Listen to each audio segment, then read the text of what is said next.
Yes. Thank you very much. In keeping with that tradition, I will Recording now in progress. bow to my right and my left. And having done so, ask delegates to observe a moment of silence for prayer or meditation.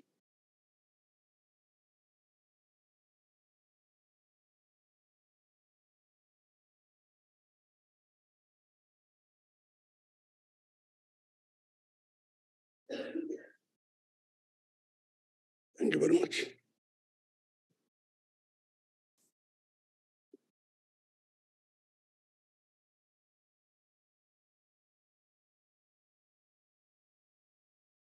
Honorable delegates, before we proceed, I would like to make the following announcements. That the hybrid sitting constitutes a sitting of the National Council of Provinces, that delegates in the hybrid sitting enjoy the same powers and privileges that apply in a sitting of the National Council of Provinces, that for purposes of the quorum, all delegates who are logged onto the platform shall be considered present, that delegates must switch on their videos if they want to speak, that delegates ensure that the microphones on their gadgets are muted and must remain muted. That all delegates in the chamber must connect to the virtual platform as well as insert their on the chamber system. That delegates who are physically in the chamber must use the floor microphones. That all delegates may participate in the discussion through the chat room. That the interpretation facility is active, that permanent delegates, members of the executive and special delegates on the virtual platform are requested to ensure that the interpretation facility on their gadgets are properly activated to facilitate access to the interpretation services. That permanent delegates, members of the executive and the special delegates in the chamber should use the interpretation gadgets on their desk to access the interpretation facilities. Honorable delegates, in accordance with Council Rule 2291, there will be no notice motion or motions without notice. Honorable delegates, before we proceed to questions, I would like to take this opportunity to welcome the Deputy President, His Excellency Paul Mashatile. I'm told that the Premier of the Northwest is also expected. MECs and all permanent and special delegates to the House. Further, I would like to make the following remarks. The time for reply for the Deputy President to a question is 5 minutes. Only 4 supplementary questions are allowed per question. A member who has asked the initial question would be the first to be afforded an opportunity to ask a supplementary question. The time for asking a supplementary question is strictly 2 minutes. The time for reply to a supplementary question is 4 minutes. The supplementary question must emanate from the initial question, as members know. Given the fact that Deputy President is coming to the House for the first time, I'm sure you guys can put your hands together.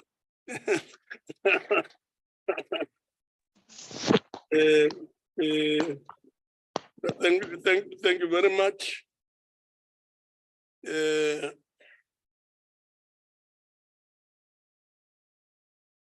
Honorable members, we will now proceed to questions. The first question is question number 1. This question is on the municipality's debt to Eskom and water entities. This question is from Honorable Shaik and is directed to the Deputy President. So I'll ask the Deputy President to please proceed to the podium on my left.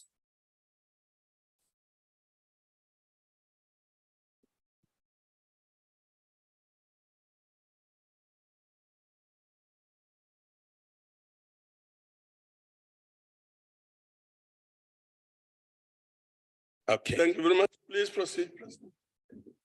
Deputy President. Thank you very much, Chairperson.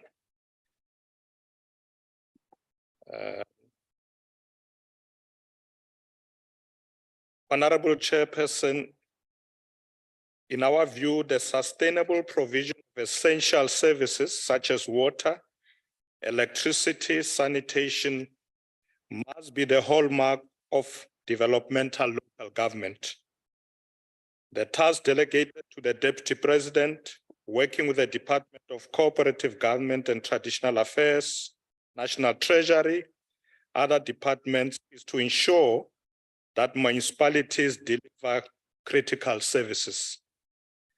In the immediate, we have been helping municipalities to pay debts owed to Eskom and water boards.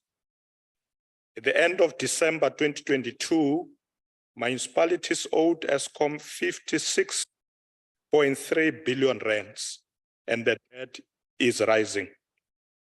Government has introduced a debt relief package for Eskom intended to improve the utilities balance sheet, whilst proposing that Eskom writes off some of the debts or some of the municipal debts under strict conditions with guidance from National Treasury.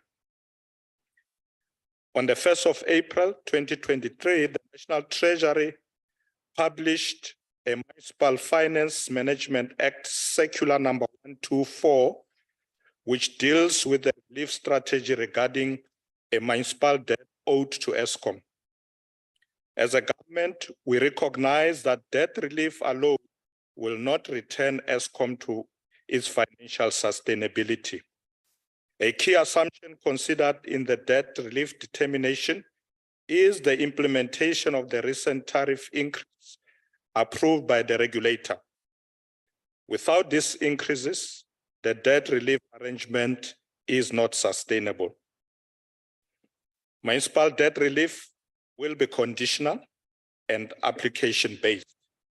This relief is aimed at correcting underlying behavior and operational practices in defaulting municipalities. Hence, parallel to this process, Eskom is introducing a smart metering solution to change consumer behavior by reinforcing a culture of payment for services rendered. Honorable Chairperson, the culture of non-payment, not only by municipalities, but also by all organs of state and individual household customers, is concerning. As the government, we cannot overemphasize the need to enforce the culture of payment for services rendered. The National Treasury has further developed the Eskom Debt Relief Bill 2023 as a measure to improve Eskom's financial situation. In terms of Section 2 of the bill, government advances to Eskom, which are over the medium term and expenditure framework period, will amount to a loan. Honorable Chairperson, municipalities and water boards are responsible for 65% of the debt to the water trading entity. As of the December 2022, water boards were owed 60.1 billion rand by municipalities. This includes 10.9 billion rands that is overdue for more than 3 months. The escalating debt in the water sector is attributed to the absence of economic regulatory regime for infrastructure investments, costing pricing, and culture of non-payment of services, water losses, and unauthorized connections. The government has put in place the following measures to strengthen billing and revenue collection to address the escalating debt of municipalities to water entities. 1, adoption of credit control and debt recovery measures across all water boards. And 2, the installation of bulk prepaid meters by water boards in municipalities, especially with a poor payment record. The success of all these relief measures is dependent on coordination across all spheres of government. This is why the government will continue working with all sectors of society to increase and build sustainable economic activities in all municipalities to create viable tax bases to develop revenue for social and economic development. I thank you, Chairperson. Well, thank you very much, Deputy President. The first supplementary question will come from Honorable. Thank you very much, Honorable Chairperson, and thank you very much, Honorable Deputy President, on your comprehensive response to this question. I think it's an important question, and Deputy President, this is also your maiden question session in the National Council of Provinces. We note the various initiatives that government is undertaking to address municipal debts, especially in terms of the immediate, medium, and long term, as you've indicated, Deputy President. But as you may be aware, Deputy President, there's always been what call a one-size-fits-all approach in terms of the current funding model to municipalities, despite the fact that there are serious differences in terms of the revenue base between especially rural and urban municipalities. We, on the one hand, we have a low revenue base, while at the other hand, there is a high revenue base. Against this backdrop, Deputy President, are there any policy considerations by government to develop and adopt context-specific funding model for rural and low-based municipalities and low revenue-based municipalities going forward? Thank you very much. Thank you very much, Deputy President. Thank you very much, Chairperson. Honorable Member, as you know, there are almost 257 municipalities throughout the country. And obviously, when government allocate resources, they have to take into account the different challenges that municipalities are facing. So at the moment, there is a review to the allocation of grants to the municipalities by National Treasury. The approach that government wants to take is to ensure that we don't go the route of one size fits all. But government wants to ensure that the allocation of grants should be disproportionately directed, particularly to lesser resourced municipalities, particularly the poorer ones, more in rural areas. So yes, indeed, I agree with you that we should take into account the challenges that municipalities are facing. The same way that National Treasury does when it allocates resources to national departments and to provinces when they do division of revenue. So we'll allow allocation to municipalities to also take into account the various challenges, the capacity that the municipality requires, etc. So that is the case at the moment. Thank you very much. Thank you very much, Deputy President. The second supplementary question comes from Honorable Bosho. Thank you very much, Honourable Chair, and good afternoon to the Deputy Minister. Just to enlighten you, Deputy President, 44 districts, 205 local municipalities and 8 metros, because it is 257, not almost. In order to address the problem of poor financial management in financially distressed municipalities, which unfortunately has been exacerbated by your government's discredited cadre deployment policy, it is very, very important that qualified candidates are employed to manage a municipality's financial affairs. To address skills shortages, will your government consider exempting financially distressed municipalities from the recently enacted Employment Equity Amendment Act requirement. Thank you. Honorable Deputy President. Thank you very much, Chairperson, Honorable Chairperson. I've said earlier that there is a review that National Treasury is working on.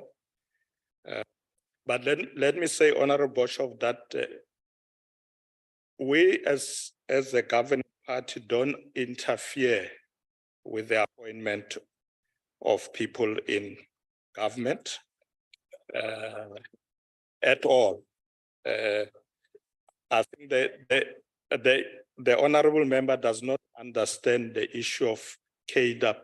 So CADA, it has nothing to do with just appointing people in government. When people are appointed in government, they go through the necessary processes of application and interview. So we don't just say to government, whether it's municipalities, you shall appoint so and so. They go through necessary processes. The challenges that municipalities face, including metros and districts, in the main has to do with local economic base. Some of the municipalities where they are, they don't really have good revenue base because of local economy. So they don't have a big base of revenue generation. So as a result, they get into distress. And that's why government, national government has been supporting municipalities. As I said earlier, will even take off some of the debts owed to municipalities just to help them. In the main, it has nothing to do with personnel per se. Thank you very much, Honorable Chairperson. Thank you very much, Deputy President.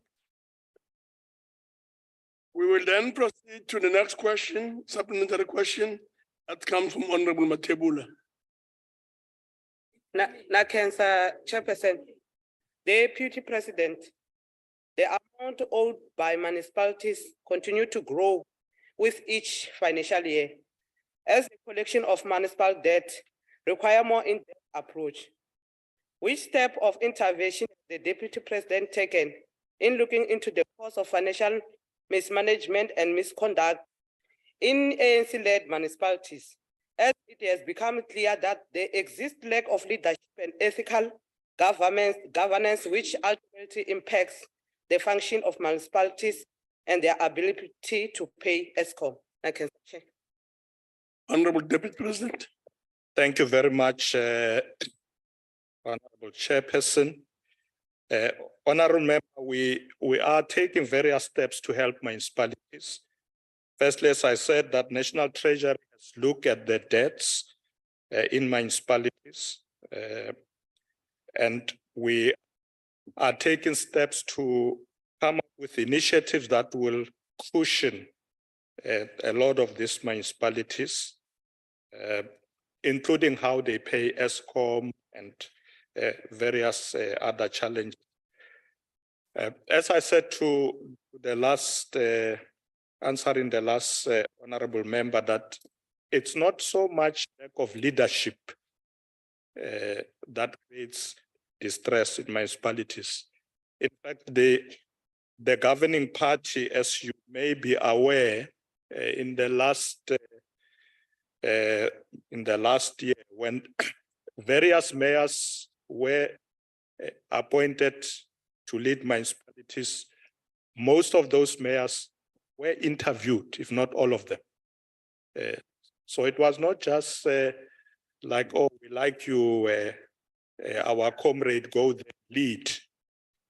They were interviewed, they showed their qualifications, because we do take the issue of municipalities very seriously.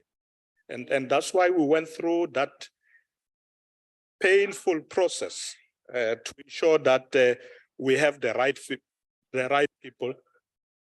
So at the moment, I'm quite sure, Honorable Chairperson, that in most of our municipalities, we do have the right people leading these municipalities because of the process we have introduced. So honorable member, you will see a lot of improvement going forward.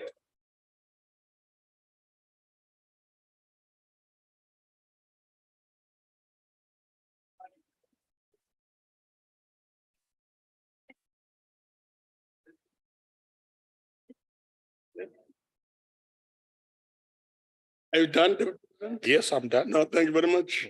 The last supplementary question, honorable members, will come from the FF Plus, Honorable Debray.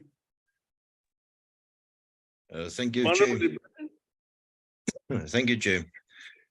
Honorable Deputy President, with regards to municipal debt to water entities, and especially in the Free State, where, for example, the Kopanong local municipality owes Bloemwater more than 600 million rand, and the Mangaung Metro owes Bloemwater more than 700 million rand.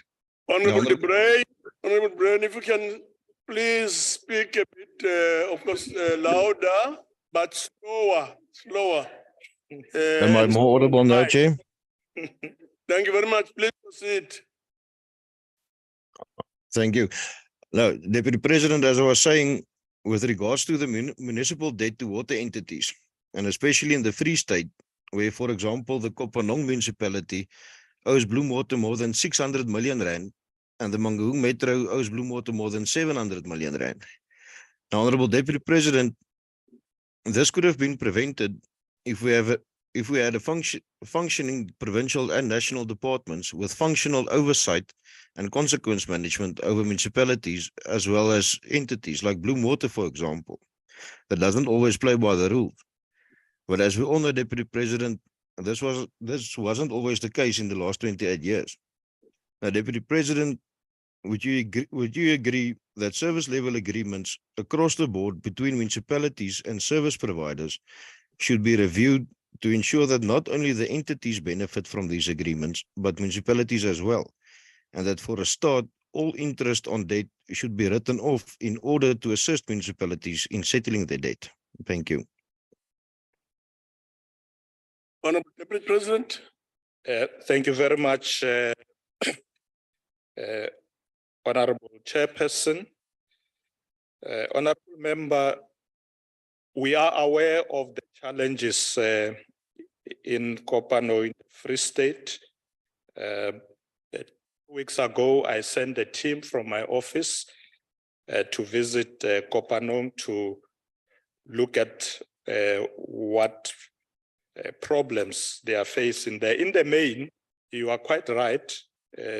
It's water problem and also the amount of money that the municipality owes to Bloemwater. We are looking at the solution as we are doing with all municipalities. So I will be visiting Kopanong next month to look at how we can resolve the problems, ensure that people have uninterrupted access to water. And we would like to ensure that all municipalities, not just Kopanong, do pay for the water that they receive from water boards. So the issue of Kopanong and Bloemwater, it's something that we are working on to resolve. And I'm hoping that by the time we return from Kopanong, we would have found a solution to deal with that problem. Thank you very much, Honorable Member, for that question. Thank you very much, Deputy President. We'll now proceed to question number 2. This question is on Financial Action Task Force Grey List, FATF Grey List. It's from Honorable Ryder and is directed to the Deputy President. Deputy President. Thank you very much, Honorable Chairperson.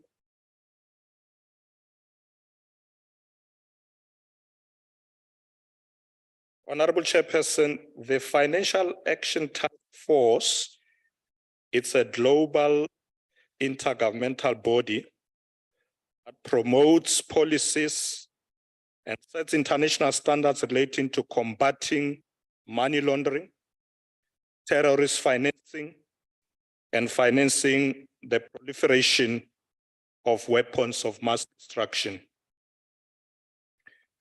During its plenary held on the 24th of February this year, the Financial Action Task Force grey-listed South Africa based on the evaluation conducted in 2019 and the report released in 2021.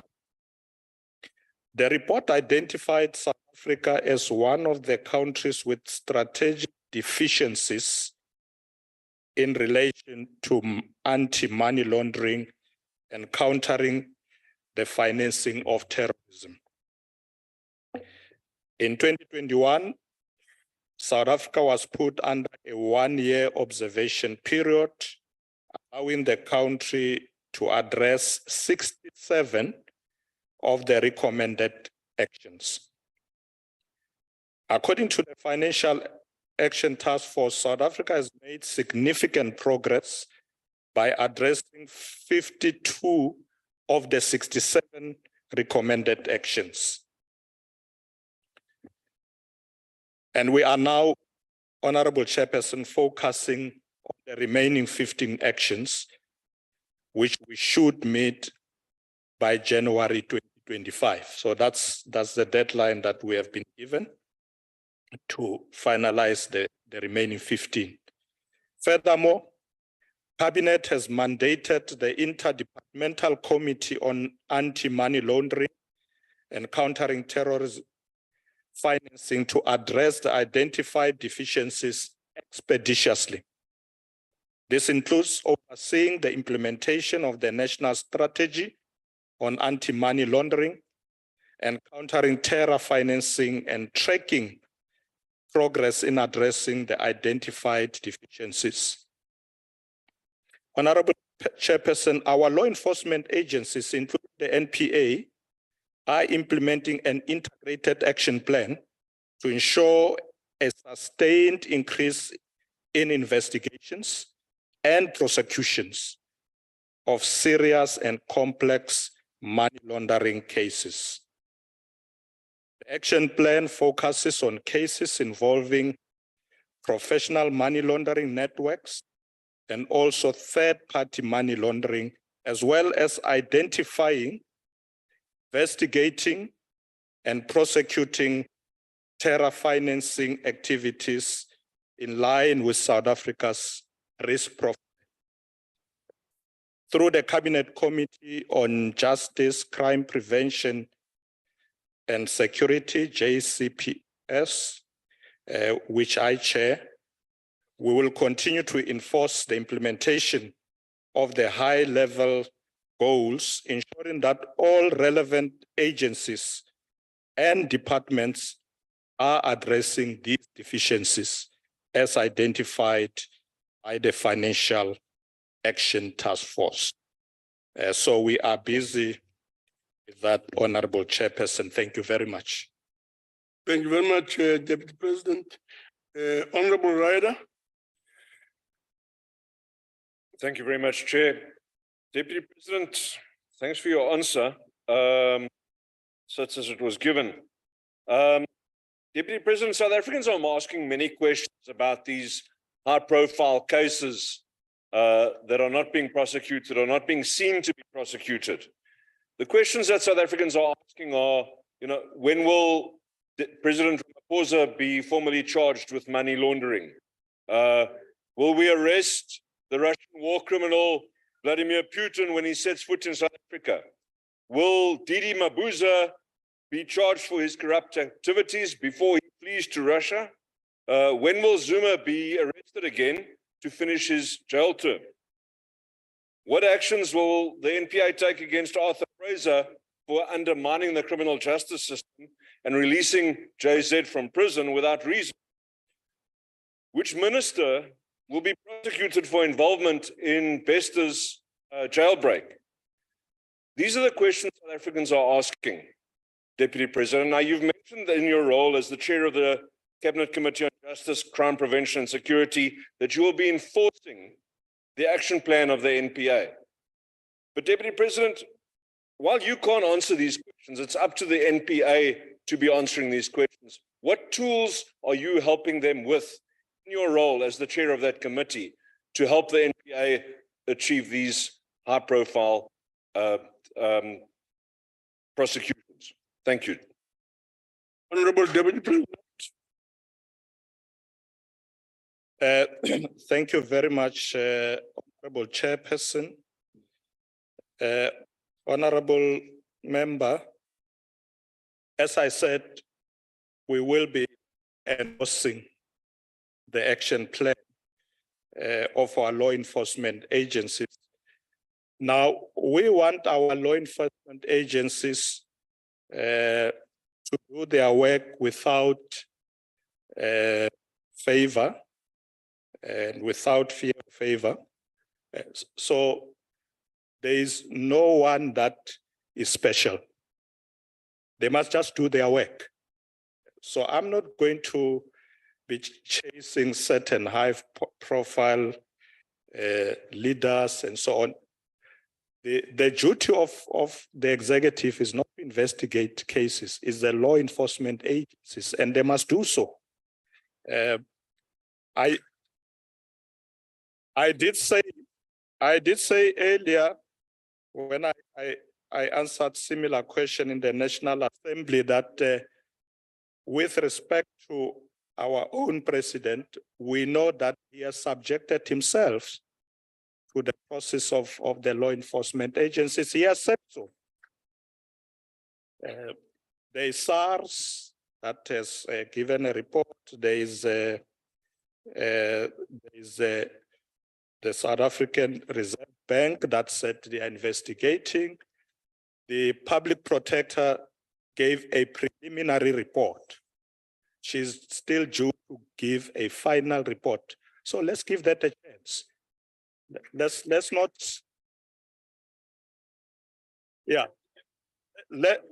not interfere. Let's allow these agencies to do their work. They will do so. Thank you very much, Honorable Chairperson. Thank you very much, Deputy President. We now proceed to the second supplementary question from Honorable Malika.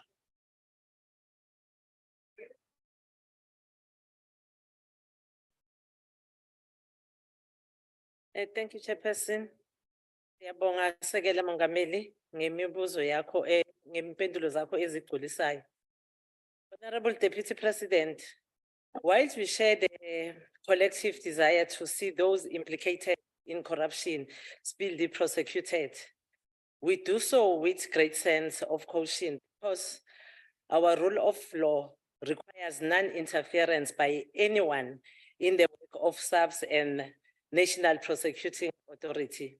It is also important to agree that grey listing of countries should apply all countries of the world, developed and undeveloped. Umbuzo wami Sekela Mongameli, as government conducted an audit on the capacity needs of the SAPS and NPA for them to successfully discharge their constitutional mandate of identifying, arresting, and prosecuting those implicated in the crimes identified by the FATF. Thank you very much, Honorable Member, Honorable Deputy President. Thank you very much, Honorable Chairperson. Honorable Malika, I can agree with you more. We must never interfere, especially the executive, in the work of the institutions that we have set up. I did say earlier that these institutions are working together. They are taking what we call the multidisciplinary initiative. So there is collaboration between the NPA, the Asset Forfeiture Unit, the Special Investigating Unit. They are working together. And I agree with you that let's allow them to do their work. Where we realize that there may be capacity problems, indeed, government must ensure that we support. But at the moment, I know that all of them do have capacity to do the work that they are busy with. They will come up with an integrated approach, coordination, and to ensure that indeed they are able to perform this task. And government's role is to ensure that we support them, to ensure that they have enough capacity, and we are doing exactly that. Thank you very much, Honorable Chairperson. Thank you very much, Deputy President. Now proceed to the third supplementary question from Honorable Hadebe. Thank you, Honorable Chairperson. Honorable Deputy President, considering the reputational damage and consequently the lack of trust that has been caused by South Africa's grey listing, I would like to know how you have capacitated the Financial Intelligence Center to effectively manage requests for financial intelligence from law enforcement agencies concerning money laundering and terrorist financing investigations. Thank you. Deputy President. Thank you very much, Honorable Chairperson, and thank you, Honorable Hadebe, for the question. As I said earlier, we want these agencies, we support this approach they are taking, the multidisciplinary initiative. So the anti-corruption task team is located at the Financial Intelligence Center. So they are working together to ensure that they have this capacity. I've not been alerted to the fact that they may be struggling with capacity. I think there's been more coordination in the main, but definitely we are paying attention to that. The JCPS, which I chair, will be particularly looking closely at the work of this institution so that we are able to address the deficiencies. We believe that we can, as South Africa, in fact, address the deficiencies identified longer before 2025. In fact, we think by next year, would have addressed all this. And of course, that will require that we have a Financial Intelligence Center that is working optimally. And we are doing everything in our power to support them. Thank you very much, Honorable Chairperson. Thank you very much, Deputy President.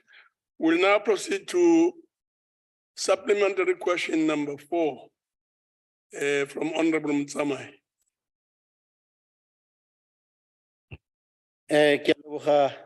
Chairperson, NCOP, Amos Masondo.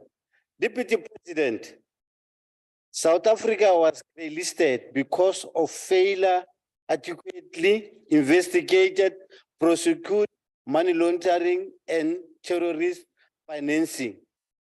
Which assurance can the Deputy President provide that South Africa will be removed from the list when the President of the country, Mr. Cyril Ramaphosa, himself is a criminal who stands accused of money laundering his Phala farm? I thank you. Yes. Honorable Chief Whip. The honorable member, Chair, I'm rising, grossly violated the rules of the House.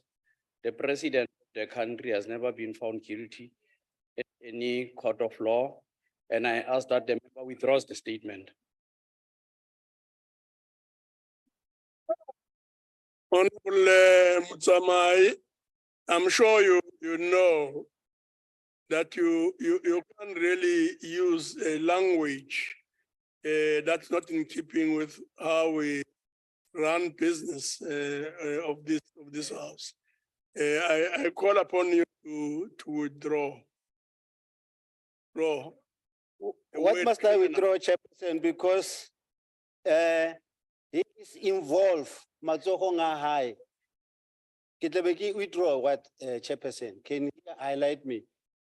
Because the people who were arrested on that day, on the case of Palapat, he was involved. Where must I withdraw? Honorable Zamai, I'm sure you know that this is not the first time that this matter has been raised in the House. And you're supposed to be fairly familiar with how to deal with these matters. And indeed, I mean, if you want to raise an issue of criminality and so on, you have a right to submit a motion in this House so that the issue then is openly debated. But until that happens, you have to withdraw this. And if you don't, you know what's going to happen to you. Which one? Which one must I withdraw? Sorry? Which way must I withdraw? Criminal. Referring to a president as a criminal. Showed. Because criminal is It's the same thing. The Shorugi criminal is just out to. Yeah, you're sticking to the same word. Are you sticking to what we are saying? Are you going to withdraw? No, Are you withdrawing? no, I don't withdraw. You're not withdrawing. You'll have to leave the house, sorry. Please leave the house. Please leave the house. Chairperson, I'm ordering you to leave the house. Chairperson, on a point of Thank you order. very much. We will, Chairperson, on a point of order. we ask Honorable Mtsama to leave the house. Please Chairperson, on leave. a point of order.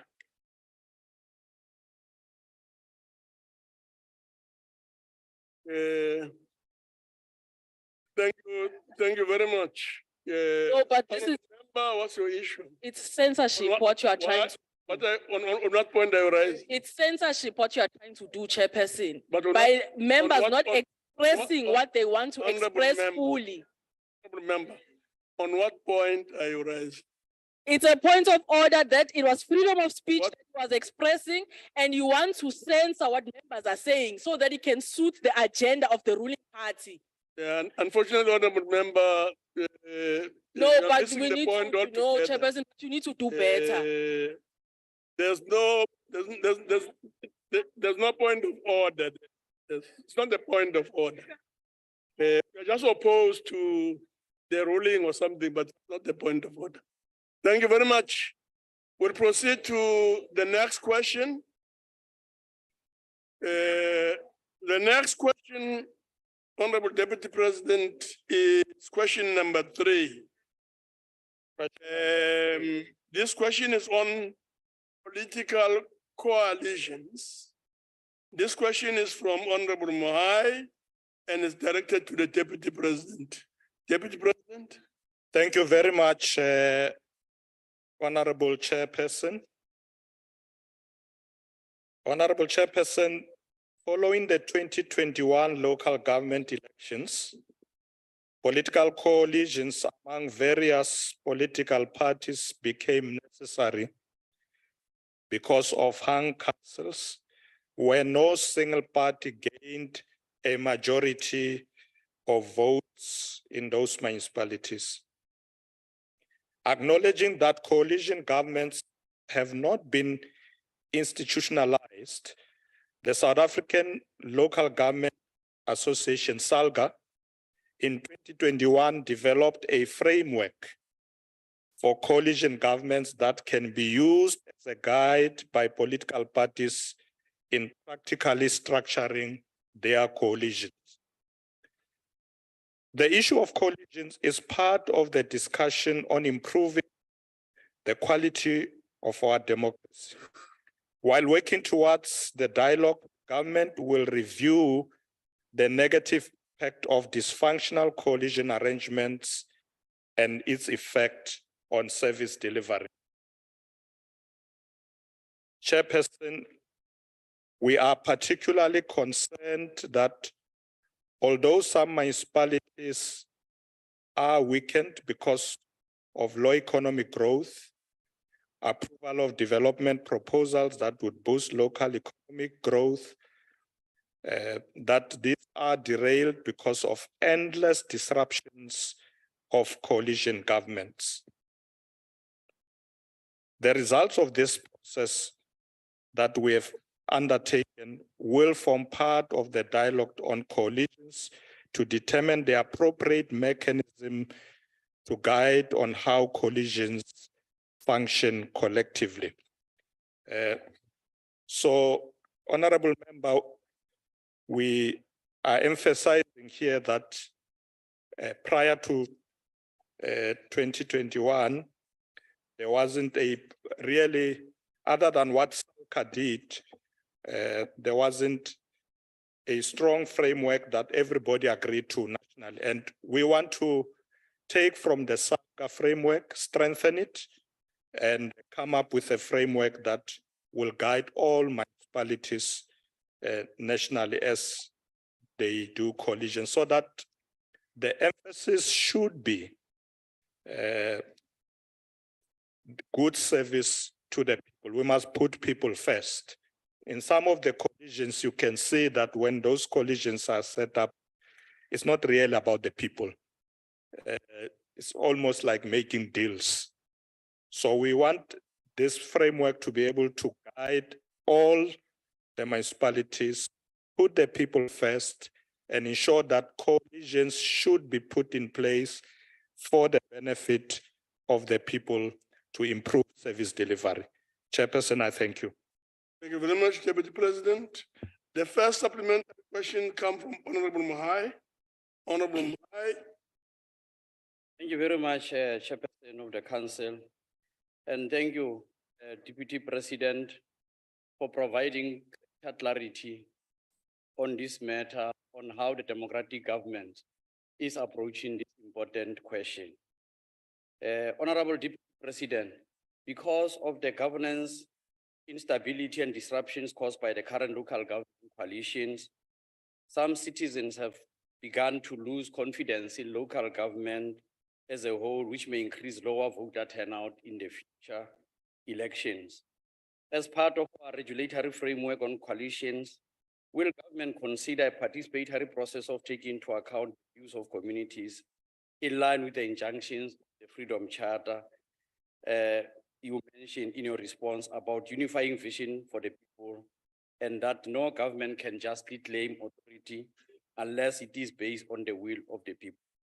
Linked to that, how do we avoid and prevent capture of local state power by people and parties with no real democratic voter support of residents of our municipalities, as demonstrated by the outcome of the 2021 local government elections? I thank you, Chairperson. Honorable Deputy President. Thank you. Thank you very much, Chairperson. Thank you, Honorable Mhai. Indeed, local government is the closest government to the people. I think it's important for us to emphasize that point, and that because local government is the closest to the people, we need to minimize disruptions as much as we can at that level.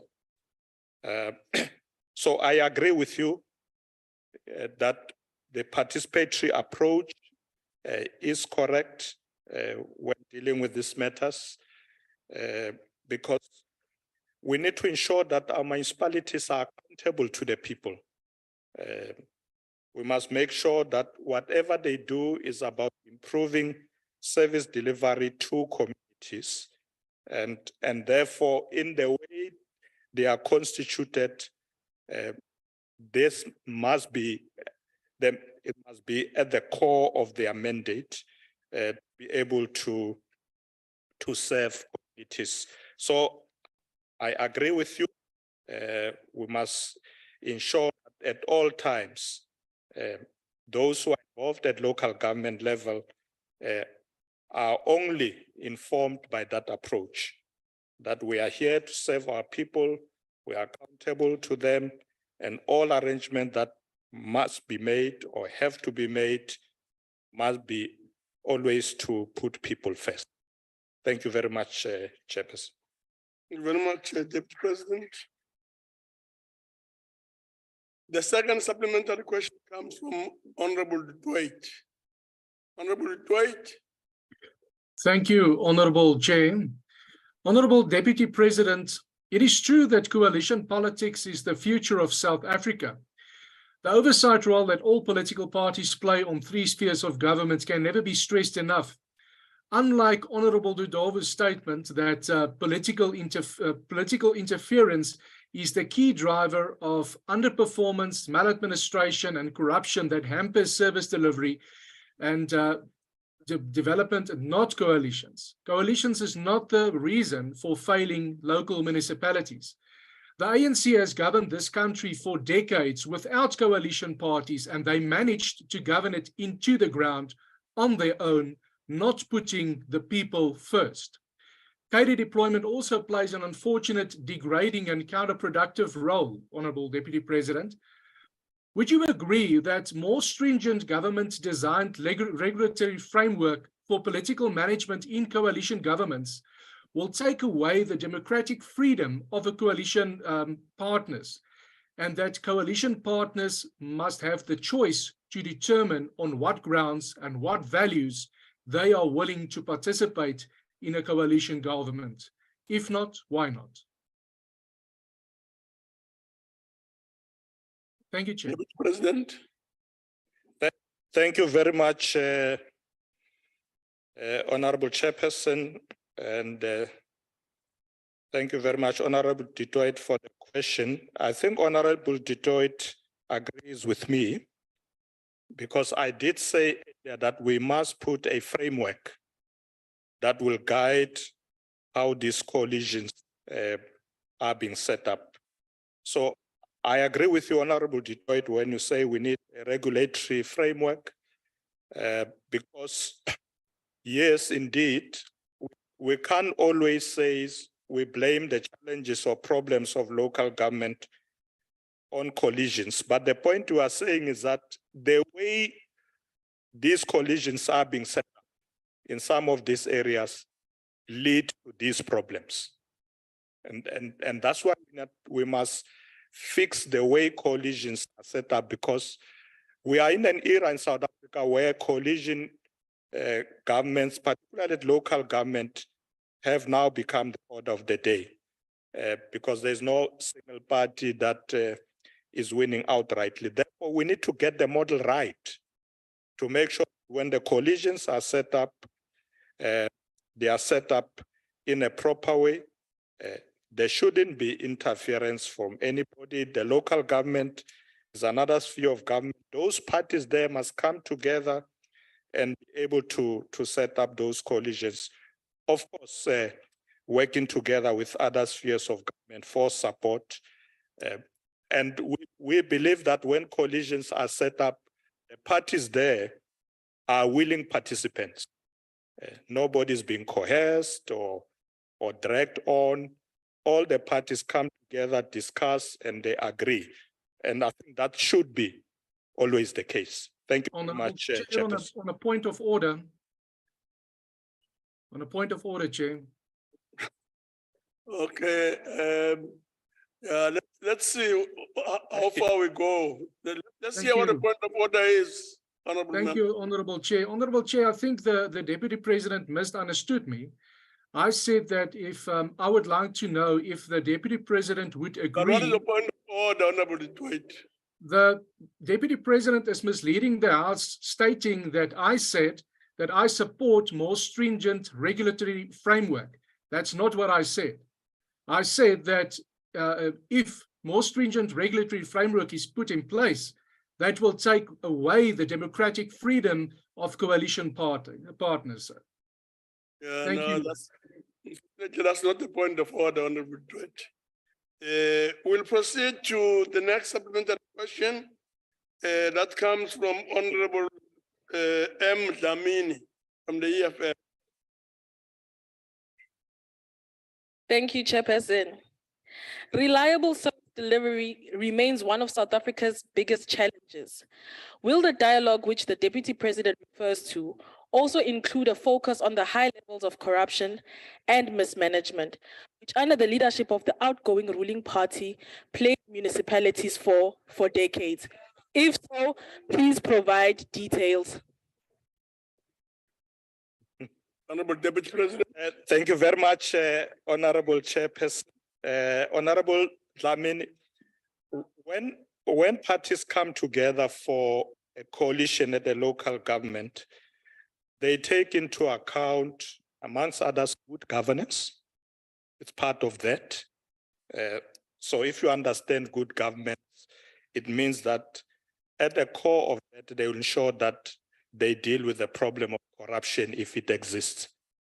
And they do it as parties together. They look at service delivery. They look at accountability to the communities. So yes, I think the issue of corruption should not be singled out to a particular party. Because there's often an attempt to say the ANC is the corrupt party, which is not the case.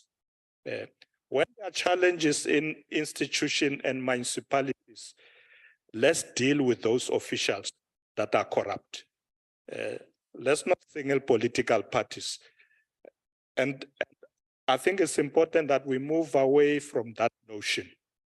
Already on the ground, your party is part of these coalitions. And I'm sure together, working together with us, they don't do corruption. Together with us, we'll deal with the problem of corruption. So there should be no finger pointing to the African National Congress. We as the ANC have always been an anti-corruption party, always. In fact, Honorable Chairperson, if you look at many laws of this country initiated by us are anti-corruption. And we want that to be implemented right down to the ground. So the dialogue will include it. Thank you very much, Chairperson. Thank you very much, Deputy President. We now proceed to the last supplementary question from Honorable Protestant. Honorable Tim. Thank you very much, Honorable Chairperson. And Deputy President, welcome to the House. It's a pleasure having you here. Mr. Deputy President, the reality of coalition politics in South Africa is reflected in the farcical situation in Johannesburg, where a 0.6 percentage party is holding the mayoral chain. As the second largest party in South Africa, the DA has initiated 2 private members' bills designed specifically to stabilize coalitions based on best practice internationally. Deputy President, we want to see coalitions work. Our 2 parties together can work together past these bills. Will you be willing to work with us as the DA to make coalitions work by supporting these legislative proposals? Thank you. Deputy President. Thank you very much, Honorable Chairperson. Honorable team. Yes, there have been challenges in many coalition governments on the ground, but coalitions by their very nature do accommodate small parties. So I'm not shocked if a mayor comes from a small party. Because if the spirit is to work together, we must not say to small parties, yes, we want you, but you have no role. And I think you'll agree with me that Joburg is currently stable, even with the party from the mayor from a small party. Let me say let me say, honorable team, indeed, I think our approach on the ground must always be a constructive one, where we appreciate to work with anybody who has constructive proposals. And we have done so in the past. I know, for instance, that in the past, in Joburg, there are things that our councillors in Joburg agreed with all parties that those are correct things to do, including the DA. So it must be correct proposals that advances not only the work of council, but ensure that we can deliver services to our communities. If proposals are not advancing our work to reach out to people to deliver services, then you're going to have problems at local government level. So small parties have a role to play. Let's bring them in, and where they must hold positions, let it be, as long as those positions are used to serve our people. Thank you very much, Honorable Chairperson. Thank you very much, Deputy President. We will now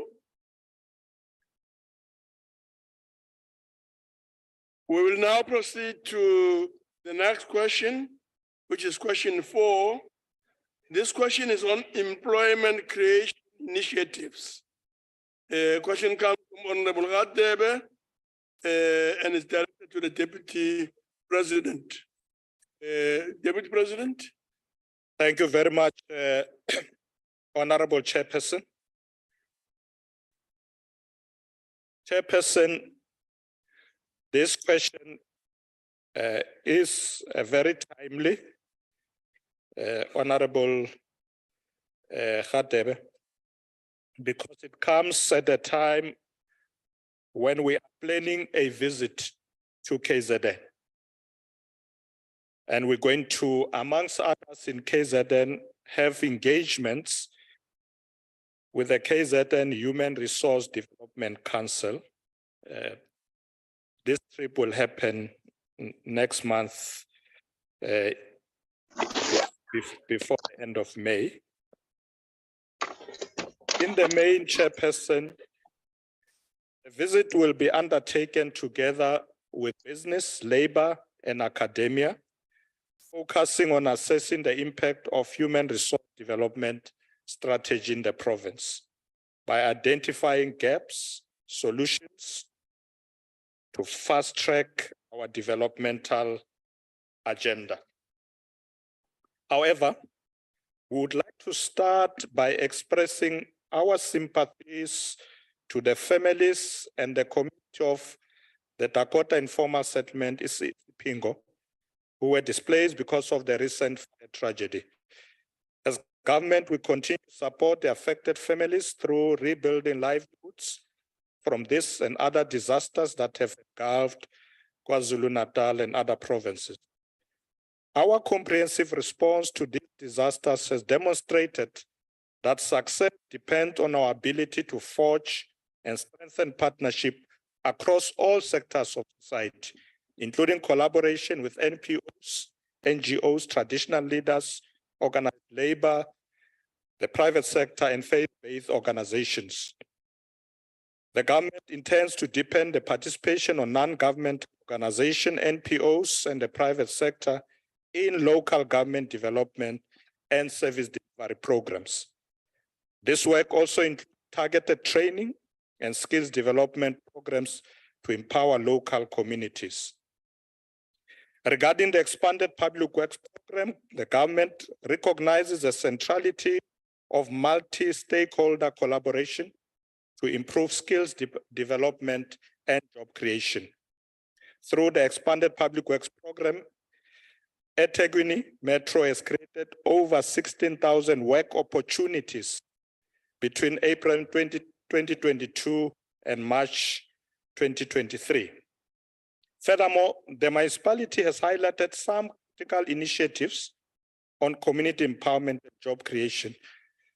Chairperson, as of March 2022, this included the following: the Zibambele Road Maintenance Program aimed at breaking the cycle of poverty in families by contracting households to routine road maintenance. And this program benefited 5,877 community members. The second one, the Sihlanzimvelo program, where 106 cooperatives participated in cleaning streams and surrounding areas of their localities to protect the environment. And the third one, the catalytic project in Keystone, Nchongwen Phase 1A, Oceans Umhlanga, and brickworks aimed at transforming the local spatial footprint that have also created employment and business opportunities for the community. All these initiatives are designed to offer the acquisition of skills that enable beneficiaries to lead and to be placed in employment and entrepreneurship opportunities. Furthermore, the Presidential Youth Employment Initiative is another key government program demonstrating the value of collaboration with the private sector, labor, civil society, to respond to the challenges of youth unemployment. This program creates pathways, opportunities for young people in training, work experience, and income generation.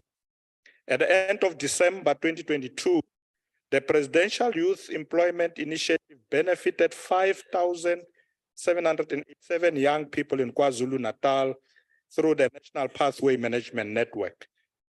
In conclusion, Chairperson, the Human Resource Development Council serves as one of the platforms for institutional coordination of various partnerships aimed at creating skills pipeline to meet the needs of the industry and development. And lastly, working with the members of the House and all civil society formations, the government is ready to work with every sector to advance our common national agenda of fast-tracking and addressing the triple challenges of unemployment, poverty, and inequality. I thank you, Chairperson. Thank you very much, Deputy President. We'll now move on to the first supplementary question from Honorable Hadebe. Thank you, Honorable Chairperson. Honorable Deputy President, it has been published in a report by the Auditor General that about 400 recipients of the Public Employment Program have already benefited from other government programs before, making this an unfair beneficiation. If correctly managed and proper oversight was done, this should not have been allowed to unfold. I'd like to know what steps is government taking to address these irregularities and vet all recipients of this program. Thank you. Thank you very much, Honorable Hadebe. Deputy President. Thank you, Honorable Chairperson. Thank you, Honorable Hadebe. One of the engagements that I'm going to have in KZN month will be, as I said, Honorable Hadebe, to meet with the Human Resource Development Council in KZN, because we want to ensure that these programs are implemented properly. And I agree with you that they should benefit many of our people in communities. If indeed the program is not benefiting many people, but is kept in one place, we will intervene to ensure that it's broadened. That's why we emphasize even the issue of training. So nobody can say, no, we didn't extend to this part of the community because they don't have skills. And we would like to work particularly with the SETAs.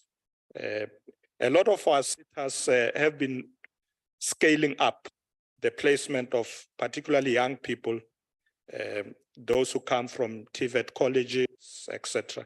So we will be looking into this, Honorable Member, to ensure that these programs benefit as broadly as possible many of our people in those communities. Thank you, Honorable Chairperson. Thank you very much, Deputy President. The next supplementary question comes from Honorable Badenhorst. Honorable Badenhorst. Honorable Chair, thank you for the opportunity, Deputy President. I was going to say welcome, but I'll say hello. Hello. It would appear that your government, Deputy President, has a serious knowledge deficit when it comes to transferring critical skills. On the other hand, the Democratic Alliance-led city of Cape Town identified, for example, call center industries as a growth area. Over the past few years, more than 70,000 people have been trained by the city and employed in this industry. Not warm, fuzzy promises, Mr. Deputy President, real jobs. People skilled, employed, 70,000 in the city. Deputy President, will you please follow the DA example and start turning this country around? Thank you, Honorable Chair. Thank you very much, Deputy President. Thank you very much, Honorable Chairperson. Honorable Badenhorst, the DA copied that from me.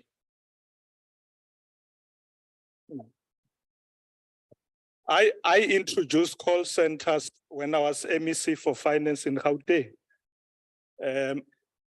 It's true. You can check on record, the first province to introduce call centers was Gauteng when I was MEC for Finance. You can go and see. And in fact, in a space of 18 months, Honorable Badenhorst, we had employed 1,800 young people through what we call the Gauteng Shared Service Center. So later on, the DA is doing it in the Western Cape. So welcome, DA. You have seen that we are doing the right thing.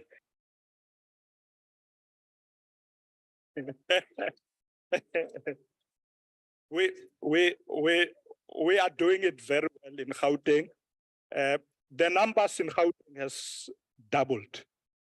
You can check that program is continuing, and Honorable Chairperson, it's good that the DA learn from us. They always think we must learn from them. Thank you, Honorable Badenhorst, for learning from us. Thank you very much. Thank you very much, Deputy President. Because Honorable Mtsamai was ordered out of the House, I want to take this opportunity to give the EFF a chance. Now is the opportunity. EFF. Thank you, Chairperson. Deputy President, South Africa is currently experiencing a continued shortage of critical skills, particularly in the nursing and information technology fields.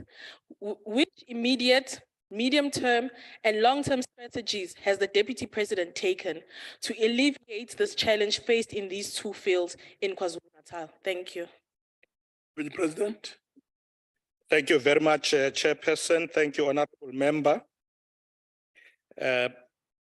As I said earlier, we would like the provinces also to look at their own environment. So the reason why we decided to have a meeting with the Human Resource Development Council in KZN, because we want them to guide us so that we don't impose and say in KZN we think this is what you need. We want to meet with them, and they will be able to say to us, we think these are the critical skills that we need in this province. You will appreciate, Honorable Member, that KZN also has vast rural areas. So it might be different from provinces like Gauteng. So a meeting with them was going to be very important to look at what their needs are. What I want to emphasize, Chairperson, is that we want collaboration. There are a number of universities in KZN. We want the CETAs to work with those institutions even the TVET colleges, they are churning a lot of skills as well. So it will be something that we will discuss with them, and I'm sure the next time I come to the NCOP, I'll tell you about my good trip to KZN and what we have agreed upon in terms of the critical skills that we're going to prioritize there. Thank you very much, Chairperson. Thank you very much, Deputy President. Honorable Baby, you're the next.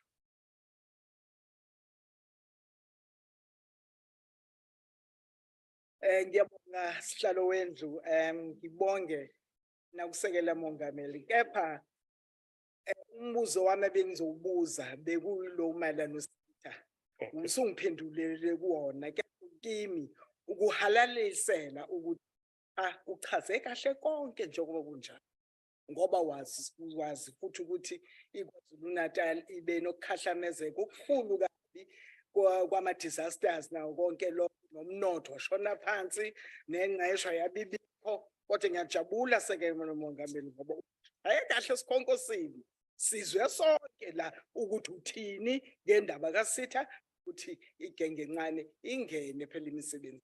Ngiyabonga kakhulu lapho msebenzi. Thank you very much.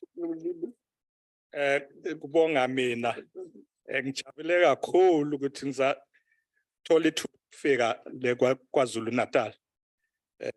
Sibono singalungisa kanjani.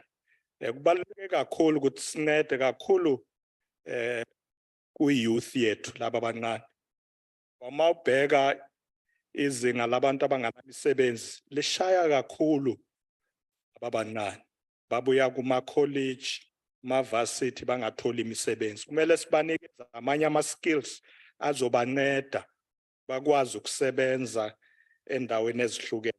Ngibonga kakhulu ukuthi sizoba nethuba sibe nesikhathi lapha kwaZulu Natal sibonisane nabe Human Resource Development Council kule nyanga ezayo. Bonga mina. Thank you very much, Deputy President. We now proceed to question 5. Question 5 is on manufacturing agricultural vaccines. Manufacturing agricultural vaccines. This is from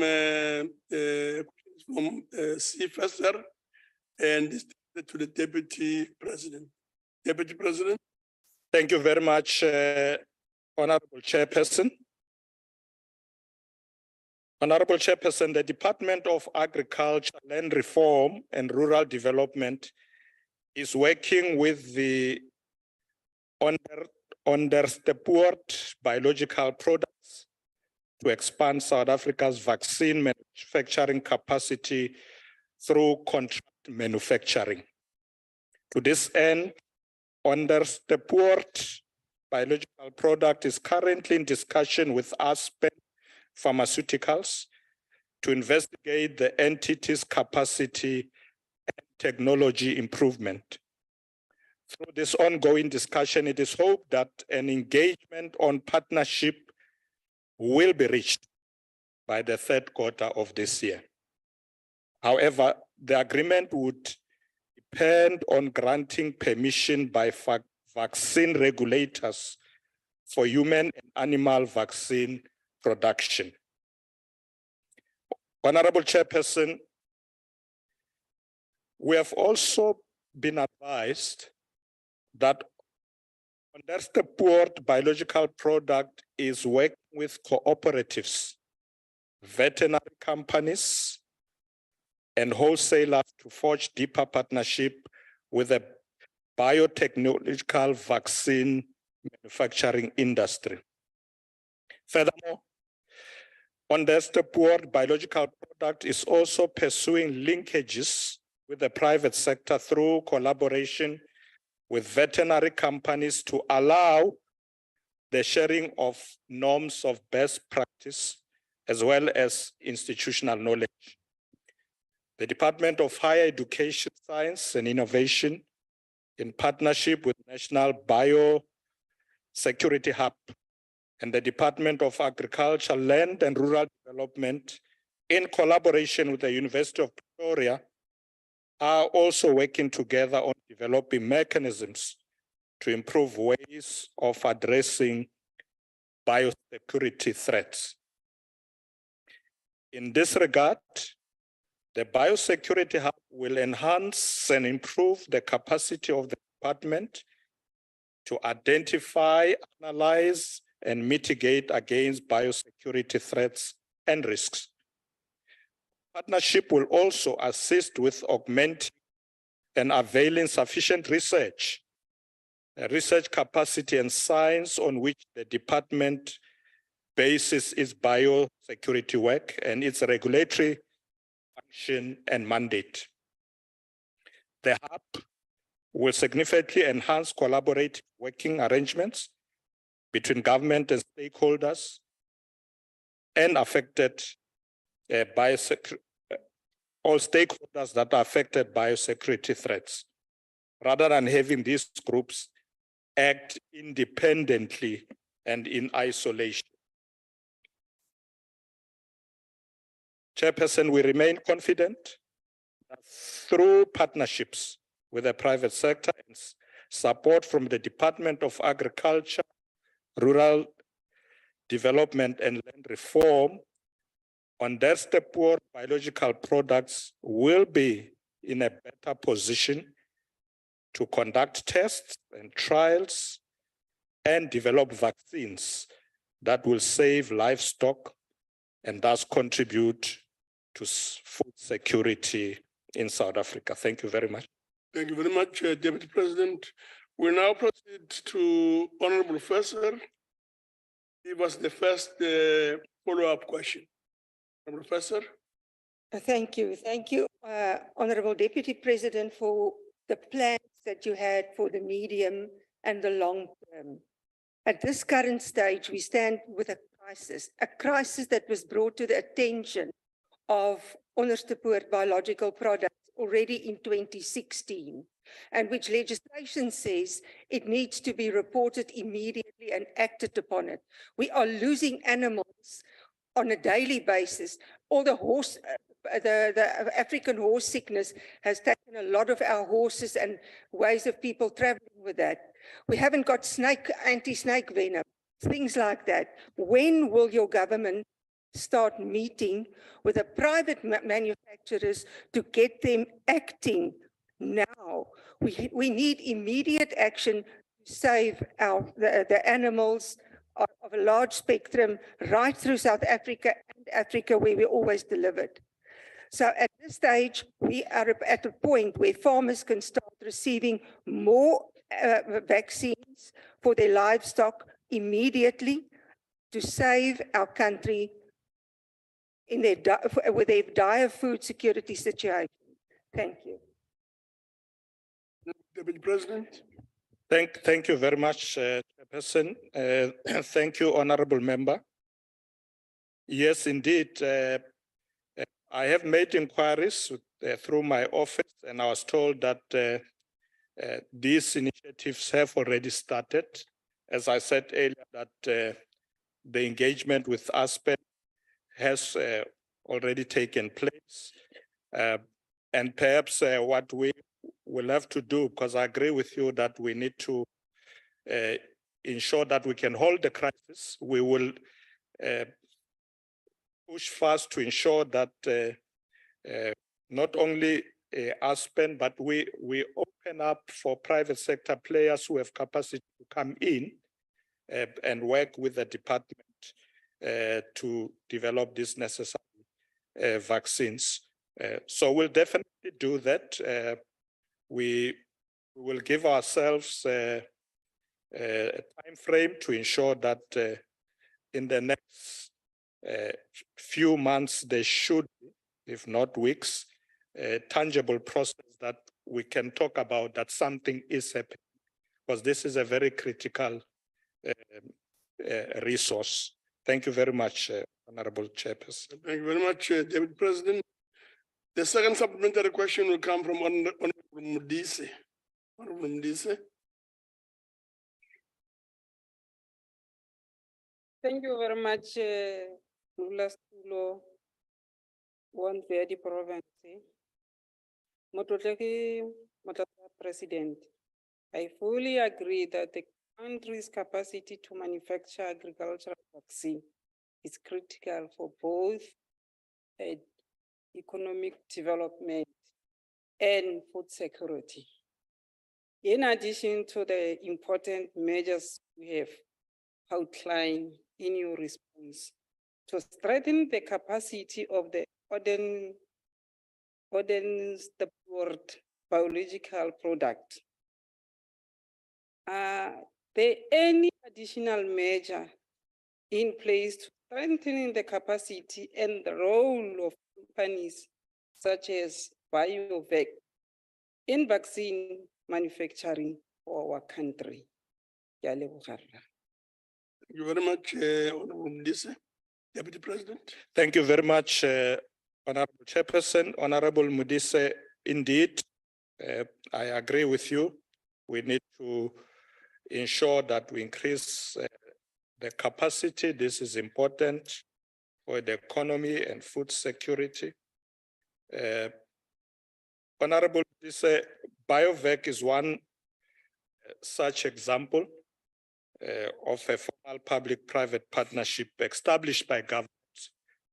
So I agree with you that we as government should work fast to ensure that we can bring this capacity on board so that we can revitalize human vaccine manufacturing, strengthen the capability of our vaccine prevented disease in Southern Africa region, because this is important. Food security is very important, not only for our country, but for the region and the continent. So I agree with you that government must run with these partnerships, bring all state entities on board, and we will be able to save a lot of our livestock from dying, but in particular, as you said, is food security. So we will do exactly that, Honorable Chairperson. Thank you very much. Thank you very much, Deputy President. We'll then proceed to the third supplementary question from Honorable Libre. Thank you, Chair. Thank you, Chair. Deputy President, in light of the fact that the private sector intervention will not happen overnight, and we are still facing shortages of vaccines, in an answer to a colleague in the National Assembly, the minister said that, for example, the African horse sickness vaccines would be available by the 7th of this month, which is unfortunately still not the case. Now, Deputy President, what measures are being put in place to ensure that these animals are being kept alive and that we don't have a full-blown outbreak on our hands, as is seemingly already the case in Gauteng? And will farmers receive compensation for the loss of livestock as a result of the shortages of vaccines? Thank you. Honorable Deputy President. Thank you, Honorable Member. I don't know if I heard very well about who said this will be ready by the 7th of this month. But let me put it this way. Government is encouraging the involvement of the private sector to work with government, with our department, to develop these necessary vaccines. So we are encouraging that, and as I said, this process have started, and we will work with speed to ensure that there are no further delays on this. So if there was a deadline put and was not met, we'll look into that. But as far as I know, this work has started, and government is taking it seriously, and will ensure that there are no further delays. We need to develop these vaccines to ensure that we can protect our animals and ensure that indeed there is food security in our country, and also the continent, the region and the continent, because we also are involved in intertrade within the continent. So this is not just important for us, but for the region and the continent. Thank you, Honorable Chairperson. Thank you very much, Deputy President. We'll proceed to the last supplementary question from Honorable Matebula. Honorable Matebula. Deputy President, the availability of vaccine assists in ensuring that outbreak of disease are prevented. Yet farmers have been subjected to decades-long shortages. What reason lies behind the inconsistent supply of critical animal vaccine, which will assist in ensuring that outbreak of disease are prevented, and which timeframes can be provided in this regard? Deputy President. Thank you very much, Honorable Chairperson. Honorable Matebula. I agree with you. Vaccines are very important. I think all of us agree. Our intervention at the moment is to actually deal with this long shortage that you're talking about. So we have been made aware, and that's why we are intervening with the department to make sure that we can address this once and for all. I can't put the timeframes today because I'll need to engage with the department, but certainly we will put a time frame once we meet with them to ensure that there is a turnaround that is visible that we can work towards. Because it's always good to work towards a particular time frame. And so once I meet with the relevant ministers, we will do that so that we can assist our farmers who, as you say, have been struggling with long shortages. We want to ensure that very soon it should be something of the past. Thank you, Honorable Chairperson. No, thank you very much, Deputy President. The last question is question number 6. This question is on illegal and/or theft of electricity and water. The question is from Honorable Dango and it's directed to the Deputy President. Deputy President. Thank you very much, Honorable Chairperson. Honorable Chairperson, the theft and vandalism of public infrastructure have far-reaching consequences for the economy of South Africa. To combat illegal electricity connections, meter bypassing, tampering with operations of Eskom network, theft and vandalism of infrastructure and other electricity-related crimes, Eskom has increased existing measures such as audits, maintenance, education, and awareness campaigns. Additionally, the government has adopted an integrated security approach with law enforcement agencies to protect infrastructure such as electricity cables or electrical cables from theft and vandalism. Together with Eskom, the government has taken the following steps to safeguard critical infrastructure. The first one, Eskom and NetJoints have established what we call the Energy Security Priority Committee. And more than 50 infrastructure-related arrests have been made since January of this year. Second one, the enforcement of the Criminal Matters Amendment Act has been bolstered, resulting in the imposition of strict and severe penalties for infrastructure offenses. The third one, a tactical joint operations center has also been established in Mpumalanga, in addition to a mission area joint operations center at the Sunning Hill headquarters of Eskom. These facilities are staffed by SAPs and Eskom personnel. The fourth one, the Joint Operations Center at Eskom Megawatt Park has received additional support from specialized SAPs units, the Directorate of Priority Crime Investigations, and other specialized units across the country, such as the Provincial Essential Infrastructure Task Team. The fifth one, the National Prosecuting Authority, NPA, Department of Home Affairs, the Special Investigating Unit, South African Police Service, and mining companies also collaborate on high priority projects. Last one, government departments and agencies such as the South African Revenue Service, Asset Forfeiture Unit, Department of Mineral Resources and Energy, the Hawks, National Prosecuting Authority, State Security Agency, Special Investigating Unit, Financial Intelligence Center, and many others are participating in the multidisciplinary approach that I hinted to earlier to investigating infrastructure crimes. Honorable Chairperson, this model's effectiveness in combating organized crime necessitates the empowerment of these departments to ensure enhanced performance.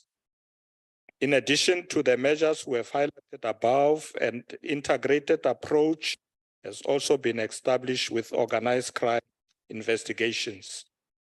This approach to organized is a model that targets organized crime syndicates in relation to the theft and vandalism of critical infrastructure in all provinces.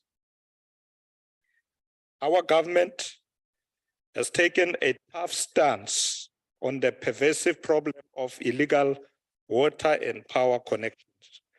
We urge local government to take stricter measures against water, electricity theft, and vandalism of infrastructure.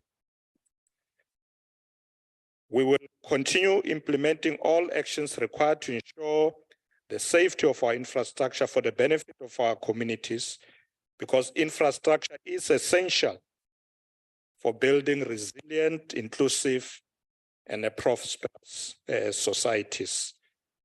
Chairperson, I thank you. Thank you very much, President. The first supplementary question comes from Honorable Dango. Thank you very much, Chairperson. Chairperson, Honorable Deputy President, the current legal reasoning of our courts in several cases that involve theft and vandalism of critical public infrastructure does not support the importance of classifying these crimes as either economic sabotage or terrorism. In many cases, the courts tend to treat these cases, serious cases of economic sabotage and terrorism on the basis of the Criminal Procedure Act, thus defeating the importance of meting harsher sentences. Are there initial measures that the government is considering to strengthen the current legislative framework to ensure harsher sentences by courts in all cases of vandalism and theft of critical public infrastructure that is linked to? And are there any plans to invest more in the use of technology, such as drones, to monitor 24 hours all strategic economic infrastructure of the country, such as energy and water resources, national, provincial roads, bridges, and ports? You've partially answered my question, but this is a matter of emphasis, Deputy President. Thank you very much, Honorable Dango. Deputy President. Thank you very much, Honorable Chairperson. Thank you, Honorable Dango. We will consider the issue you are raising about classification of these crimes. The way you are suggesting, it's something that should be looked into. However, let me just indicate that with respect to technology, there's something that we have already discussed in one of our meetings, cabinet meetings this year. We have already discussed that, so it's in motion. We would like to use technology to be able to assist the government in policing various areas where we want to protect our infrastructure. We are still looking at which ones would be more appropriate. In some instances, we're considering using drones to be able to monitor these areas because, you know, we have vast infrastructure in South Africa. So, you know, warm bodies alone may not cope with all the areas. So technology indeed will help us a lot to be able to monitor, because it's important for us as government, it's important that we don't intervene after the fact. So monitoring and making sure that we are there is very critical to avoid vandalism before it even takes place. So that's what we'll be doing. But with respect to classification, we will consider that. All I can say is that government must be tough with this. Whether we classify it as part of terrorism, whatever, we can look into that. But we cannot continue to not intervene in a tough way when this is happening. The destruction of our infrastructure will affect our economy in a way that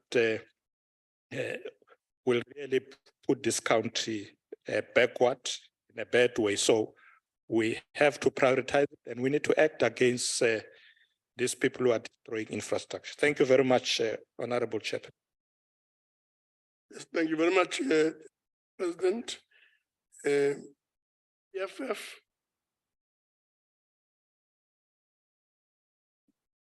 Thank you, Chairperson. Illegal water and electricity connections and vandalism of infrastructure cost South African taxpayers millions of rand. Will the government-wide response, which the Deputy President refers to, also include initiatives to provide sufficient investment in infrastructure, which has been left neglected since the outgoing ruling party came into power?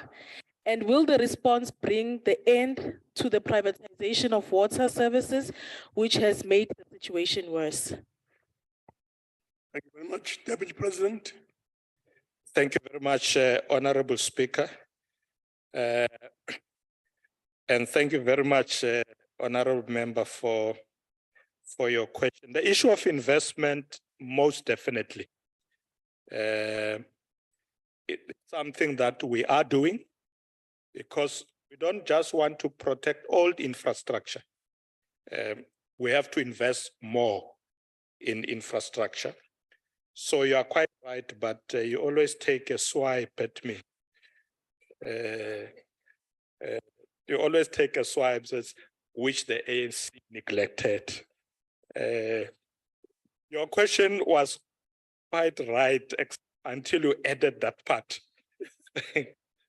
It is not correct that the ANC neglected infrastructure. We inherited vast amounts of infrastructure that over time, some of them were meant to serve a minority of people in this country.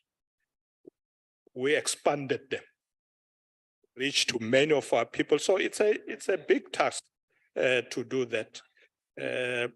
When the ANC took over this country, very few of our people had access to electricity, to water, and all this. We had to expand these services. So there's nothing we are neglecting, Honorable Member. So I agree with you. We are not neglecting, but we must invest. Thank you very much, Chairperson. Thank you very much, Deputy President. The next supplementary question comes from the IFP, Honorable Hadebe.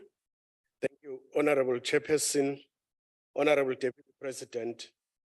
Besides the financial costs Eskom incurs from repairing vandalized electrical infrastructure, those most affected by these acts are the South African citizens living in areas prone to the theft and vandalism of electrical infrastructure. Considering this, I would like to know what measures you have in place for residents of these communities and other stakeholders to work together with the South African police, besides the already over-reliance on neighborhood watch groups to uncover the organized criminal syndicates behind these crimes. Thank you. Thank you very much.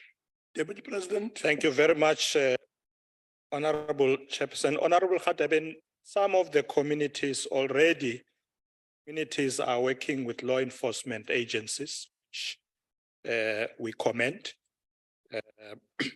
And it's happening in a number of areas. We're encouraging it, that should be the norm, where law enforcement agencies are complemented by efforts of organized communities, because communities see these things happening where they live, but sometimes they are not able to intervene if they are not supported by law enforcement agencies, because we know that some of these people, are criminals that are armed and they threaten communities. So we need indeed to support these affected communities. And that's why the Minister of Finance was saying in discussion with Eskom that we will help Eskom in such a way that it can also assist residents who are burdened by serious debts to write off some of those debts, but ensure that they can connect residents properly so that they are able to pay. And we must ensure that infrastructure is not vandalized. So we are definitely prepared as government to work with citizens in affected areas, especially those who feel vulnerable. They need to get visible government support. And we'll engage provincial governments and local governments to be able to do so that we can as well make sure that, particularly in those outlying areas, those residents also must feel that the state or the government does care about them. Thank you, Honorable Chairperson. Thank you very much. We now proceed to Honorable Oakham. Thank you, Honorable Chairperson. Honorable Deputy President, cable and infrastructure theft are continuing unabated. This despite the ban on scrap metal export. Yet the ban that the government instituted was supposed to bring an end to this. We are now more than halfway into the initial 6-month period of this ban. Surely by now you must see the effects of this ban. Can you, Mr. Deputy President, provide feedback on the efficiency of the scrap metal ban date? I'm not asking you to explain why the ban was instituted and what the reasons was behind it. I would like to know exact figures on the efficiency of the ban. Thank you, Honorable Chairperson. Thank you very much, Deputy President. Thank you very much, Honorable Chairperson. Thank you very much, Honorable Member. Indeed, the ban was made to ensure that this does not continue unabated. To the extent that there are weaknesses, we are now looking at reviewing and looking at where the gaps are, because it's important that we particularly, ensure that there isn't unabated theft of scrap metals and all these things being taken across our borders. So Cabinet is looking into that at the moment. So we will review the efficiency and unfortunately I can't tell you now, but the efficiency in 100% at the moment, but we will review it because I think it's necessary and be able to see whether we need to strengthen those initiatives. But we have to ensure that we can have measures that will stop this. Because you see, when infrastructure is destroyed and people are taking these various parts, they sell them somewhere. So for them, it's an economic activity, they benefit. So government must ensure that we indeed look at, maybe we need more than just the ban and strengthen the gaps that are there. So we will do that. Thank you very much, Chairperson. Thank you very much, Deputy President. Honorable members, as the Deputy President takes it, we have now come to the end of the questions to the Deputy President. And I would like to take this opportunity to thank the Honorable Deputy President for availing himself to answer questions and express a similar appreciation to the Premier of the Northwest, as well as the Speaker of the Northwest Legislature, the MECs, as well as all special and permanent delegates for availing themselves for this particular sitting of the NCOP. That, honorable members, concludes the business of the day. The House is now adjourned.